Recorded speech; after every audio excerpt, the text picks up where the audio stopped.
بول چال کہانی کے معزز سامعین، السلام علیکم۔ پاکستان کے اسٹیٹ بینک کی جانب سے ڈائریکٹ کیریئر بلنگ یعنی براہ راست ادائیگی کے نظام کو معطل کر دیا گیا ہے، جس کے بعد پاکستانی صارفین اپنے موبائل فون اکاؤنٹ میں موجود رقم کے ذریعے گوگل پلے اسٹور سے اپلیکیشنز ایپس ڈاؤن لوڈ نہیں کر سکیں گے۔ تاہم صارفین کو ڈیبٹ کارڈ اور کریڈٹ کارڈ کے ذریعے گوگل پلے اسٹور سے ایپس ڈاؤن لوڈ کرنے کی سہولت میسر ہوگی۔ پاکستان میں کام کرنے والی ٹیلی کام کمپنیوں کی جانب سے وفاقی حکومت کو لکھے گئے ایک مشترکہ خط میں اس کی نشاندہی کی گئی ہے کہ ادائیگی کے اس نظام کی معطلی سے پاکستان میں عالمی اداروں گوگل، ایمیزون اور میٹا وغیرہ کی جانب سے پیش کی جانے والی خدمات متاثر ہوں گی، اور اس سے ملک کے ٹیلی کام اور انفارمیشن ٹیکنالوجی کے شعبے متاثر ہونے کا خدشہ ہے۔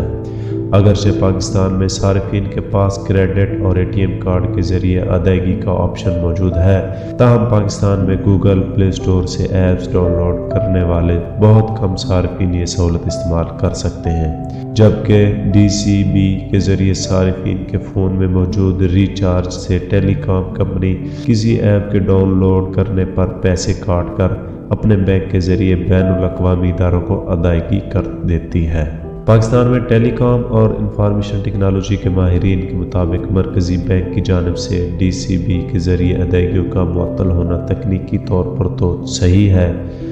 تاہم اس کی ضرورت نہیں تھی، کیونکہ گزشتہ 10-12 سالوں سے یہ نظام چل رہا تھا اور اس کے ذریعے کوئی بہت بڑا زر مبادلہ پاکستان سے نہیں جا رہا تھا، جس کی بنیاد پر یہ اقدام اٹھایا گیا ہے۔ ان ماہرین کے مطابق ادائیگی کے اس نظام کی معطلی سے آئی ٹی کا شعبہ کسی حد تک متاثر ہو سکتا ہے،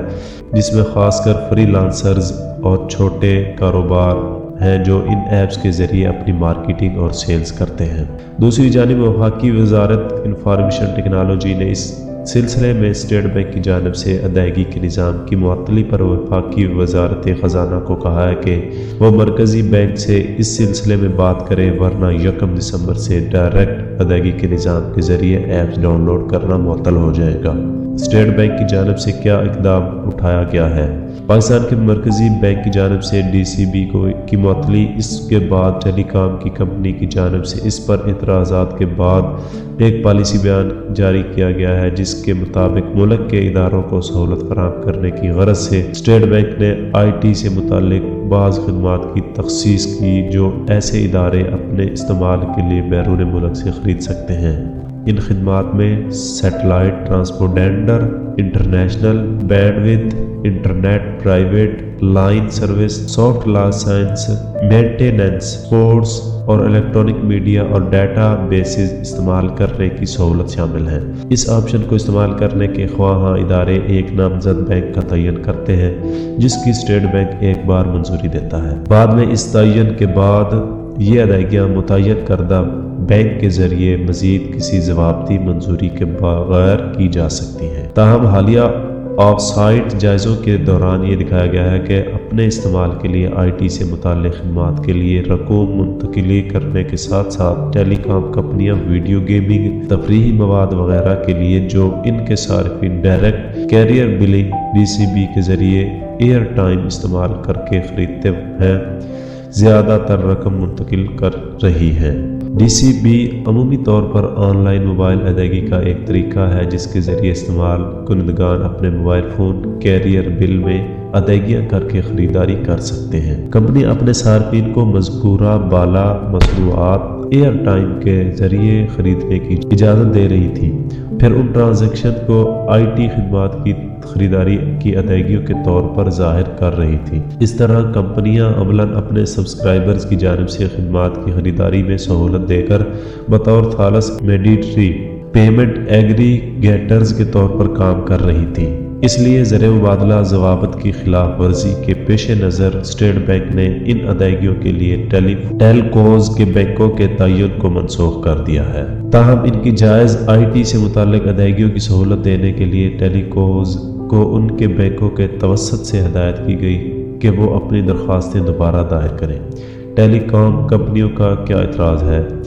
پاکستان میں کام کرنے والی 4 ٹیلی کام کمپنیوں زونگ، ٹیلنار، یوفون اور جیز کی جانب سے مرکزی بینک کی جانب سے ڈی سی بی کے ذریعے ادائیگیوں کی منسوخی کے بعد ایک مشترکہ خط لکھا گیا تھا۔ اس خط کے مندرجات کے ذریعے ان کمپنیوں نے نشاندہی کی ہے کہ ڈی سی بی کی منسوخی کے بعد ٹیلی کام کمپنی کو انفرادی طور پر بینکوں کے ذریعے ان پیمنٹ کی ادائیگی میں مشکلات کا سامنا ہے اور اس میں تاخیر ہو رہی ہے، جبکہ ملک میں آئی ٹی اور ڈیجیٹل انفراسٹرکچر کی ترقی میں رکاوٹ پیدا ہو رہی ہے۔ ان کمپنیوں نے پاکستان میں ڈیجیٹل اکنامی بینک بین الاقوامی اداروں کی جانب سے مہیا کی گئی خدمات پر انحصار کرتی ہیں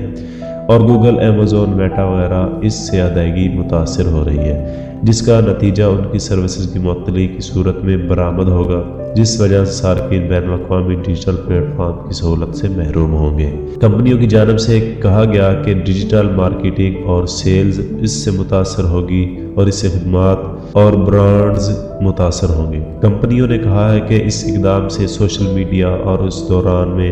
پاکستان کے بارے میں منفی تاثر بیرون ملک جائے گا۔ وفاقی حکومت کا اس پر کیا موقف ہے؟ اسٹیٹ بینک کی جانب سے ڈی سی بی کے ذریعے گوگل پلے اسٹور سے ایپس ڈاؤن لوڈ کرنے کی نظامی کی معطلی اور اس پر ٹیلی کام کمپنیوں کے اعتراضات کے باوجود جب وفاقی وزیر انفارمیشن ٹیکنالوجی و ٹیلی کمیونیکیشن سید امین الحق سے رابطہ کیا گیا تو انہوں نے بی بی سی کو بتایا کہ کچھ روز قبل تمام ٹیلی کام آپریٹرز کے سربراہان نے وزارت آئی ٹی کو خط لکھا اور بعد ازاں ملاقات میں انہوں نے اسٹیٹ بینک کی جانب سے ادائیگیوں روکنے کی ہدایت کے بارے میں تفصیلی طور پر آگاہ کیا۔ ٹیلی کام آپریٹرز کا بھی یہ موقف تھا کہ ادائیگیوں کا یہ سلسلہ اس طریقہ کار سے کئی سال سے جاری ہے، تاہم اگر اسٹیٹ بینک کسی قواعد کی دائرہ کار میں تبدیلی لانا چاہتا ہے تو انہیں اعتراض نہیں، لیکن موجودہ ادائیگیاں کرنے کے بعد اس ضمن میں اسٹیٹ بینک کی طرف سے کوئی ٹائم فریم دیا جانا چاہیے تاہم وہ خود کو اس قاعدے کے مطابق لے آئے، کیونکہ اچانک ادائیگیاں روکنے سے وہ پیڈ ایپلیکیشنز جن کی بلنگ ٹیلی کام آپریٹرز کے ذریعے کی جاتی ہے وہ بند ہونے کے خدشات بڑھ گئے ہیں اور ان کی تعداد بھی قابل ذکر ہے، جبکہ کریڈٹ یا ڈیبٹ کارڈ سے ادائیگیوں والی اور فری ایپلیکیشنز بدستور کام کر رہی ہوں گی۔ وفاقی وزیر کے مطابق ٹیلی کام آپریٹر نے ان سروسز کے عوض گزشتہ سال قومی خزانے میں 5 ارب 30 کروڑ روپے جمع کروائے ہیں۔ سید امین الحق کا مزید کہنا تھا کہ اصولی طور پر کسی بھی ادارے کی جانب سے اپنے قواعد اور پالیسی پر عمل درآمد یقینی بناتے ہوئے نہ کوئی اعتراض ہو سکتا ہے اور نہ کوئی اس میں قباحت ہونی چاہیے۔ ہماری واضح پالیسی ہے کہ ایسا کوئی بھی اقدام جس سے پاکستانی شہریوں یہاں کام کرنے والی کمپنیوں کوئی بھی نقصان ہو وہ قابل قبول نہیں۔ انہوں نے مزید کہا کہ ہم یہ بھی نہیں چاہیں گے کہ پاکستانی اداروں کو بھی کوئی پریشانی لاحق ہو۔ ہر مسئلے کا حل اور طریقہ کار ہے۔ ہماری خواہش یہی ہے کہ اس طریقہ کار کو استعمال کرتے ہوئے اسٹیٹ بینک اپنی پالیسی کے مکمل نفاذ کے لیے ٹیلی کام آپریٹرز کو کوئی ٹائم فریم دے۔ انہوں نے کہا کہ وفاقی وزیر خزانہ اسحاق ڈار کو اس ضمن میں ایک خط ارسال کیا گیا ہے جس میں یہ کہا گیا ہے کہ اسٹیٹ بینک کو ہدایت کی جائے کہ وہ فوری طور پر ادائیگیوں کو یقینی بنائے اور مستقبل کے لیے کوئی طریقہ کار وضع کرے، کیونکہ گوگل نے ٹیلی کام آپریٹرز کو خط لکھا ہے کہ اگر ادائیگیاں نہیں کی گئی تو سروسز معطل کر دی جائے گی۔ ان کا کہنا تھا کہ ٹیلی کام سیکٹر پہلے سے ہی مسائل کا شکار ہے، ہمیں ان مسائل کے حل کے لیے فوری توجہ دینا ہوگی۔ سید امین الحق کے مطابق اصولی طور پر جب آپ ڈیجیٹلائزیشن اور ڈیجیٹل پاکستان کی بات کرتے ہیں تو وزارت آئی ٹی و ٹیلی کام اس ضمن میں کئی مؤثر اقدامات اور متعدد پالیسیاں بنائی ہیں، لیکن ان پر عمل درآمد دیگر حکومتی اداروں سے مشروط ہوتا ہے۔ لہٰذا ہمارا یہی کہنا ہے کہ کوئی بھی ادارہ محکمہ جب آئی ٹی و ٹیلی کمیونیکیشن کے حوالے سے کوئی اقدامات یا پالیسی وضع کرے تو اس سے قبل وزارت آئی ٹی سے لازمی طور پر مشاورت کی جائے گی۔ اسٹیٹ بینک کے اقدامات سے کیا عام صارفین کو متاثر ہو سکتے ہیں؟ ٹیلی کام و آئی ٹی کے شعبے کے ماہر پرویز افتخار نے بی بی سی کو بتایا کہ اگر تکنیکی طور پر دیکھا جائے تو مرکزی بینک کا اقدام ٹھیک ہے کیونکہ ملک میں ڈالرز کی کمی ہے اور یہ اقدام بھی اسی سلسلے کی کڑی ہے کہ زر مبادلہ کو باہر جانے سے روکا جائے، تاہم انہوں نے اس کی ضرورت نہیں تھی کیونکہ یہ کئی سالوں سے جاری تھا اور اس کے تحت کوئی